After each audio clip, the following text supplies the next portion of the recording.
I've always indicated that Zimbabwe is run by elite. The people who are problematic in Zimbabwe, they are not even more than 100. These are the people who are controlling more than 16 millions, 16 millions or even more people who reside in Zimbabwe. They control the economy. They undermine the rights of the citizens of Zimbabwe. They call the shots. Most of these people cannot even run, 20 meters without coughing and, at worst, collapsing. These are the people who are controlling Zimbabwe. I'll be reading to you an article by Martin Blaut, journalist specializing in the Horn of Africa and Southern Africa, Zimbabwe, specifically detailing how Zimbabwe is run by the ZANU-PF elite. Greetings and welcome to your lovely channel, the Hlonipani Global News. If you're watching us for the very first time, please do remember to press the red or black subscribe button so that next time when we beam live, you become the very first one to watch us.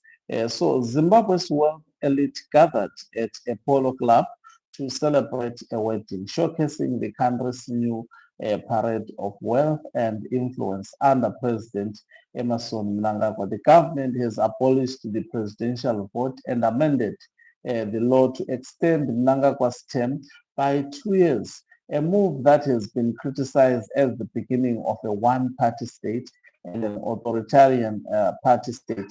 The changes have been driven by a handful of entrepreneurs who become wealthy through government procurement programs. I just want to check whether my sound is okay. If someone can confirm on my sound, it will be a welcome gesture. So the government has abolished in fact, I had read that the changes have been driven by a handful of entrepreneurs who have become wealthy through government procured programs and access to the country's most profitable mines, and who have started to alter the ruling party by bankrolling politicians and securing powerful positions. In late May, Zimbabwe's 1% gathered at a polo club on the outskirts of Harare to celebrate the marriage of one of their own. The country had never before seen a wedding like this. From the groom's father, a presidential advisor and U.S. sanctioned tycoon, the couple received 17.5 million United States dollar in cash and land from government ministers, politically connected businessmen, and the sons of President Emerson Mnangagwa, Gudagwashe Takwire and Boneso Linomuda Chanda were showered with luxury cars, rare cake, and hundreds of thousands of dollars. The president delivered a speech, and the American R&B band Boys to Men gave a surprise performance at the reception. This parade of wealth and influence, documented on state and social media, was a clear illustration of who now holds power in the Southern African country. While Zimbabwe is struggling with years of misrule and economic ruin under former leader Robert Mugabe, a Marxist who largely shunned business and upward ostentatious displays of wealth that has changed dramatically under Mnangagwa. During his tenure, a handful of entrepreneurs have become enormously wealthy through government procurement programs, access to some of the country's most profitable mines, and generous state tenders. That happened as the prices of gold and platinum, two of Zimbabwe's key resources, have surged, and the country has become a main lithium supplier to China. Mnangagwa, at his inauguration ceremony in Harare in 2023, after a month-long campaign, some of those entrepreneurs accomplished one of their main political objectives, several weeks ago when the government abolished the presidential vote and Mnangagwa and amended the law to extend 83-year-old Mnangagwa's term by 2 years until 2030. That's a major change to the system. Even under Mugabe, elections were always held on the dates stipulated in the constitution. It's the beginning of a one-party state, warned Stephen Chan, a professor of world politics at the School of Oriental and African Studies in London during a talk last month. Not just a one-party state, but an authoritarian party state and an oligarch party state. By bankrolling politicians and securing powerful positions within the governing Zimbabwe African National Union Patriotic Front, ZANU-PF, the businessmen have also started to alter the party, which has ruled the country since it achieved independence in 1980, historically led by aging struggle veterans. Some now rely on what Khan calls the new class of oligarchs for financial support. The party needs money, he said in an interview, and they have bought their way in. The major players were in attendance at the wedding. Budawashe Takurei, a tycoon under US and UK sanctions for alleged corruption, formally joined ZANU-PF's leadership last year by being appointed to its top decision-making body. According to local media reports, he gifted 300 luxury vehicles to senior party leaders during this process. Wignell Chiva, a businessman whose ventures include solar power and logistics, also gave expensive vehicles to the opposition lawmakers who agreed to get behind scrapping presidential elections. And Scott Sakupwanya, a metal trader who was featured in an Al Jazeera investigation into gold smuggling, is a member of parliament for ZANU-PF. With these moves, they are making sure they have access to the president, said Trevor Ngube, a Zimbabwean owner of independent newspapers that are critical to the government. Should anything happen, they will be part of the next administration or can influence it.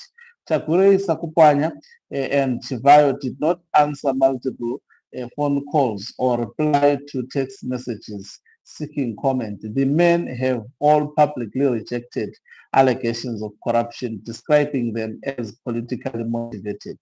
With the blessings of the Senate and 208-member parliament, Mnangagwa signed the amendment to extend his term and empower parliament to select the next president in July 7, telling the state-run press it has been a collective decision. Just 2 years ago, the president forced one of Mugabe's newspaper to publicly apologize for suggesting he might try to remain in power. Wilf Mbanga, the founder of the Zimbabwe newspaper distributed in the UK and South Africa, describes the changes as a way of the new business elite to entrench control and circumvent a vote. They know they can't appeal to all Zimbabweans to be elected, he said. That's why they have been pushing for the amendments. In response to queries, ZANU-PF's information secretary, Mutswangwa, said the term extension will stabilize the business environment and usher in a period of political and governance certainty. He also dismissed suggestions that it was motivated by external factors. The finger pointing at a few business figures is neither here nor there, he said. A banner of the ZANU-PF headquarters in Harare on July 8, a day after Mnangagwa signed the amendment to extend his term. Before the amendments were passed, they were met with deep public resistance. Court cases and requests for a referendum were brushed aside, and human rights group says that protesters were assaulted and prevented from speaking at public hearings. The campaign has also fractured the ruling party. A prominent retired air marshal wrote to Parliament in March demanding a referendum on the measures, saying the failure uh, to hold one would be a betrayal not of us but of every Zimbabwean who hoped for a better country. Constantino Chiwenga, Mnangagwa's vice president, criticized Takuei for buying his way into the party and warned of bloodshed if the term extension went through. In an address last year at a graveyard where many of Zimbabwe's liberation heroes are buried, he referred to the clique of businessmen as Zikananda, a word whose origins come from a Shona term for blood engorged ticks. The vice president accused the men of betraying the country's revolutionary values. This is tension in the country, said Ngube, the newspaper owner, referring to Chiwenga. He added, he has got a loyal group of military people, retired commanders, who are saying this is not what we fought for. In a June report, the International Crisis Group warned that a coup could be one of possible outcomes. The risk is that Chiwenga will come to see such a gambit as the only route to reach a position he feels he is owed. Chiwenga led the coup in 2017. Still, he will struggle to secure power without the party's financial backers, said Chipo Tendere, assistant professor of Africana at Wells College in Massachusetts. The vice president has openly spoken against corruption and oligarchs, she said. But since these types hold the party pace, I don't see how he can have a political career without their support. The situation echoes the warning years of Mugabe's rule when old allies were jettisoned after a group of businessmen won favor with the aging leader and his increasingly influential wife, Grace.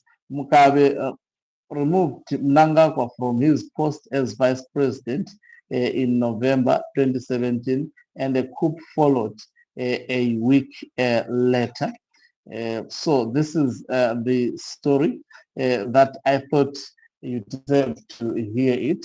And the talk of the tensions in ZANU-PF, they are also a global issue. These people who are speaking here, most of them, they are actually global leaders. Thank you very much for watching us. If you are watching us for the very first time, please do remember to press the red or black subscribe button so that next time when we beam live, you become the very first one to watch us. You can financially support this channel by pressing the join button and be part of our members who are the heartbeat of this channel. You can equally do so by pressing the thanks button and send us stars. Take note that Ronpan Mube has released his album. It is available on all digital platforms and is sold online. I will also be posting a link of some of the videos. Kindly subscribe also to my music channel. You just search for Ronpan Mube and the title of the album is Wuzo Lula. Ogangubu Mhlabane is signing out. Live and live it. Let's meet on the other side of the life road.